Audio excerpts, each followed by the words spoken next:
Is your boss monitoring your activity at home?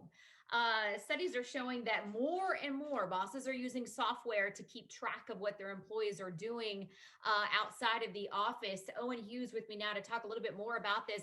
Owen, the rules and laws just aren't keeping up with the amount of people that are using this type of software. Yeah, so it's kind of an interesting situation. As you said, it's quite complex. So, obviously, um, huge swath of the professional workforce, probably about 70% is still working from home. Some offices have reopened, but remote working is still very much the norm. And looks like it's kind of going to start to settle into the long-term trend this year and beyond. And businesses, really need to start looking for ways to manage teams remotely in the long term. So they've been kind of making do up until now with things like Zoom and Slack, but it's kind of been a hodgepodge of tools, and obviously not everybody really engages with them in the same way. So what we're now seeing more of is companies are starting to look at remote management software and monitoring tools.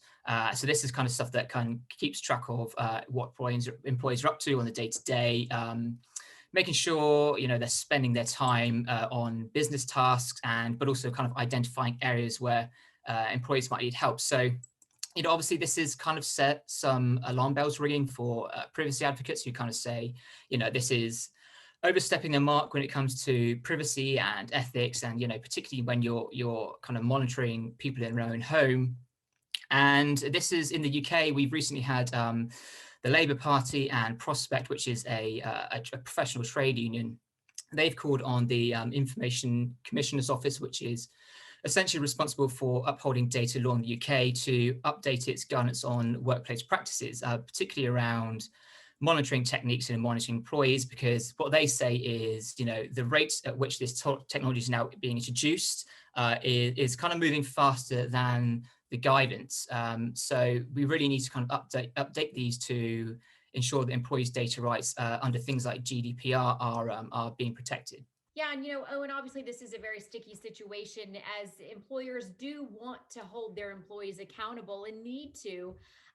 Yet our privacy needs to be taken into consideration here. So it seems like a real give and take, and it's going to be a challenge to find a happy medium. Yeah, so I think the whole remote working kind of experiment that we've been in has shown that employees are capable of being productive at home, and they want to do the work. But at the same time, businesses need to kind of make sure that work is being done, or if not, that time is being managed effectively. And that's really hard to do when you're trying to manage teams over things like Zoom and Slack and Teams.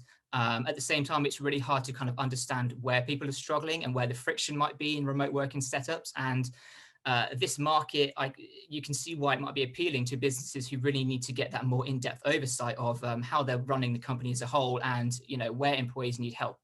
All right. And Owen, before I let you go here, I found it really interesting in your article there at the top where you quoted someone saying that the UK has a real risk of sleepwalking into a world of surveillance.